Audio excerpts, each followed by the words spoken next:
The Four Horsemen have invited the building community to join them for April's build, which is the Hot Wheels ID 1970 Dodge Charger, and the theme is Ratty Muscle. And I think this casting was selected by Keith over at Outlaw Speed Shop. And I happen to have this casting, and actually one that they chose for another build later in the year as well. And so I thought, hey, let's give it a shot. I've always loved the Dodge Chargers, and 1970.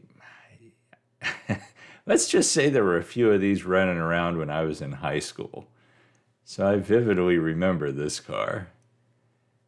And to give it a ratty muscle look, I had to borrow some ideas from Roadkill's General Mayhem. I wasn't trying to recreate that car because it's the wrong year, but I thought there's a couple ideas I can at least steal from it. Now, I was getting rid of the engine sticking out of the hood. Still wanted to keep the opening because one of the things I was stealing was the hood scoop. That ugly hood scoop. So I just needed to fill in that added little notch that stuck down a little lower on the front of the hood. So yep, got out the JB weld. What else would I use for that? And anytime I can, I will. So I put the tape down on the top of the hood to make that area flat, and then put the JB weld in from the inside so that then I'd have a smooth surface when it cured on the top. And so then it was just a matter of filing that little sloppy edge of it flat once it had cured. And the casting itself, when it came out of Citrus Strip, I mean, it's a nice, shiny looking casting. It was almost a shame to make it look anything but shiny. But all of us who are participating in this will be. And I think they have quite a few people joining them this month to do this. So I think we're going to see a lot of these formerly shiny, non-shiny now cars. The casting itself, like I said, it was nice and shiny, but man, there was a lot of flashing around the window openings. I was surprised by that. And there were some casting lines, but nothing too terrible. And again, we're ratting this thing out. So doesn't need to be perfect. So I cleaned it up, as you can see there. And then I hit it with the Scotch-Brite pad because I always find that helps out as far as getting the paint to stick a little bit better. What I end up doing is hitting the casting itself and pretty much the interior and base with the Army Painter Flat Black Matte Primer. And there you see me cutting the engine, the part that's stuck up out of the hood, off of that center section. Again, it's a metal body, plastic center, plastic base. The hard plastic base has that weird ID chip that, Lord knows, I don't play with the things on a track, so I don't know what it's supposed to do, but somehow it tells you information about the car, and it's probably great if you're a kid. What I ended up doing in that center section was I just masked off the taillights that were originally there because I wanted to keep them. But moving on to that cobbled together, ugly, yet cool hood scoop, I just, cobbled that myself out of styrene. I thought about cutting a Coke can up and trying to use metal to do it. And then I thought, I'm probably going to lose a finger in the process trying to do something this small out of that aluminum. So yeah, I just busted out something ugly and quick out of styrene. In other words, kind of like the real thing. And super glued that down to the hood. On the General Mayhem itself, that, it's a very hacked together thing that's all rusty and crusty. One thing that was important to me was the stance. And I don't know if you noticed in the original photo on the turntable earlier, but this thing rode high on the wheels that were on it. Those wheels were definitely going to go. But I wanted it to sit down lower. And so I just deepened the notches. And there you see what I ended up going with was Samed wheels. I did need to shorten the axles a little bit later. But I got the ride height where I wanted it. I got them inside the wheel wells. I did need to narrow that center section at one point as well. I did that off camera. But I just kept filing those notches deeper and deeper until I got the exact ride height that I wanted.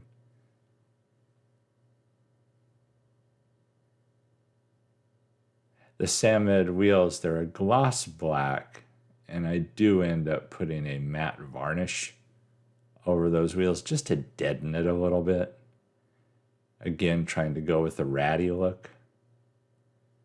But there I pretty much had the stance that I wanted. That did require me to file down or sand down the base, the humps that are down there. There was no way I needed that thickness, and so I just sanded a good healthy chunk off the bottom. And then it came time to add some details to this. And there you see the flat black primer that I coated the whole car with. So at this point I go to Army Painter paints. I went to the red. This was another thing stolen from the General Mayhem, was that left front quarter that's red, and I ended up keeping that driver's side door. Let's just say it stayed a cleaner black than the rest of the car ends up being. At this point, I went to an Army Painter silver because I wanted to recreate that metal hood scoop. And so again, nothing fancy. And then I put on the silver details.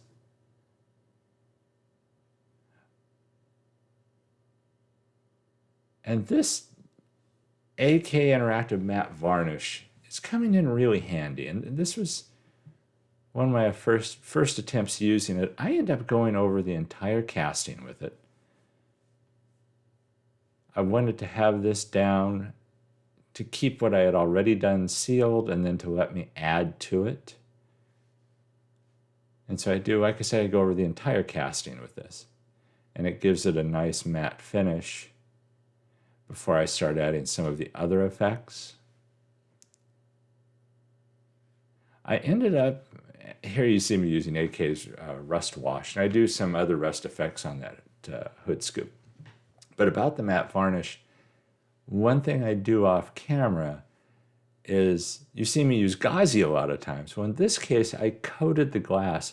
It was brand new glass, perfectly clear and shiny, but I didn't want it to be shiny. And so I just put a thin layer of that matte varnish over the windshield and side and back windows, and it really deadened it. It gave it more of a dusty, dirty look. And here's where I ended up trying to give the car more of a grayish cast. And so this is AK Interactive's Dust Effects. They're a little too strong straight out of the bottle, but you can cut that with their thinner. So I pretty much did a 50-50 mix of paint and thinner in the pellet there, and went over almost all of the areas on the car, again to give it that worn grayish look. You'll notice I did avoid the driver's side door like I mentioned earlier.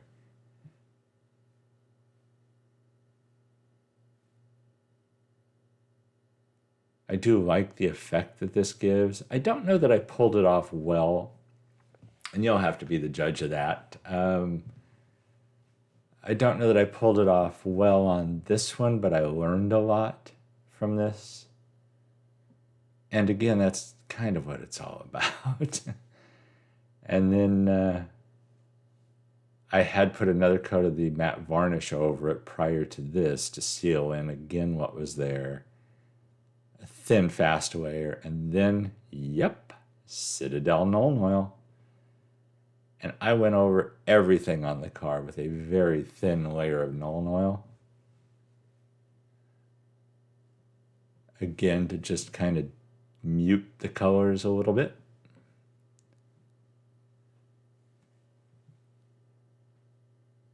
I was doing this at the same time over the base and front bumper, rear bumper sections of the build. I did those off camera, as I recall, but I was doing them at the same time as I was doing this, so it would all kind of pull together.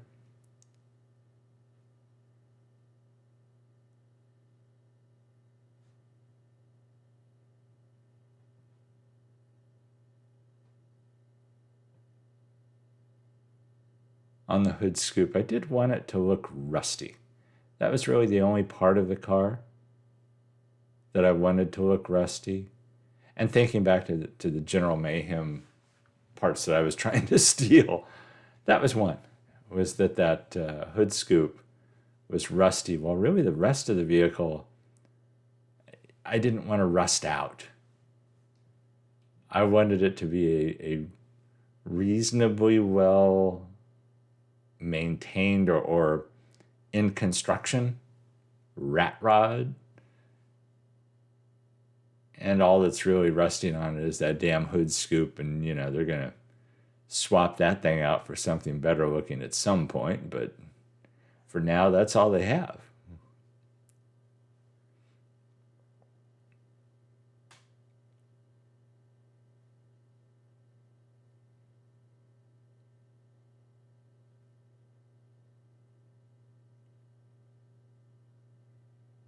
I did show it on camera.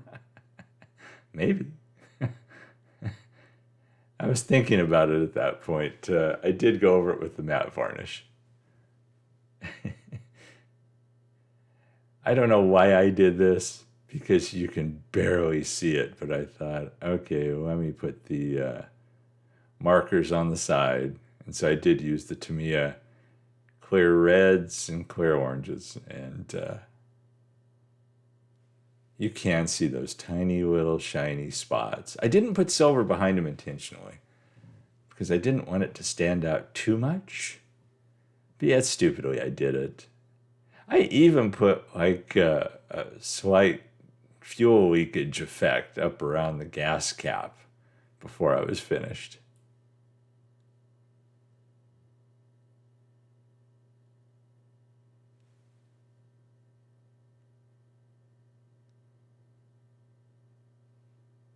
You know, when I think of Ratty Muscle, I don't want anything to stand out too much. It was kind of my thinking. One thing I had to do, I don't do this often enough, and I always tell myself, I don't do it often enough. Let's put a license plate on there. Maybe because they're just so darn tiny. They're fiddly little things. But they can add so much to it, too. It's a simple thing, and yet I don't know why I don't do it. I'm going to try and do it more often when it's appropriate.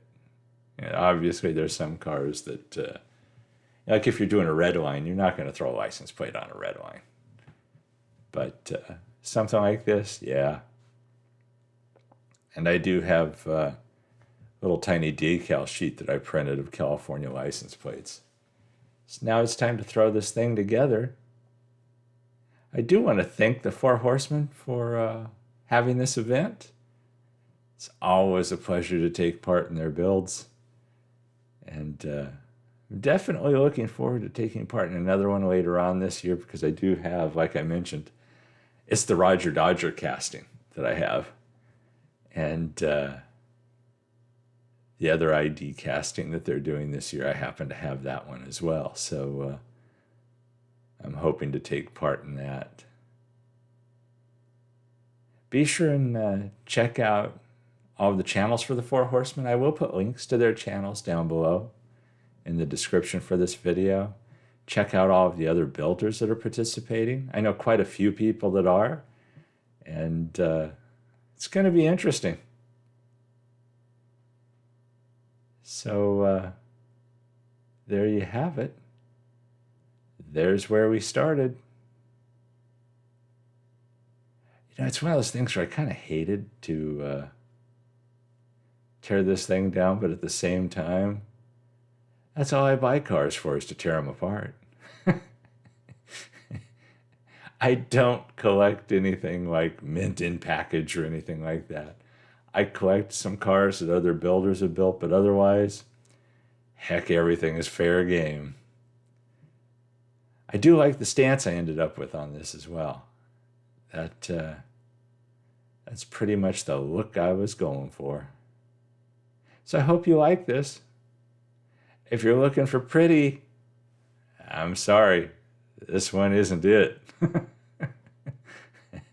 But hopefully you like it. I like the license plate on the back. That cracks me up when I see that. It just kind of completes it for me. So thanks for watching these builds. There's some glamour shots coming up here in a second. I really do appreciate that you all go through these. There's another rusty and crusty one coming up pretty much 24 hours from now. The 3 blind mice build that I did this month is also rusty and crusty. That one's a lot rustier than this one. And not too much longer, you're going to see the Diecast Mafia Tootsie Toy build that I did as well. So thanks for watching. Special thanks also to my Patreon members for their support.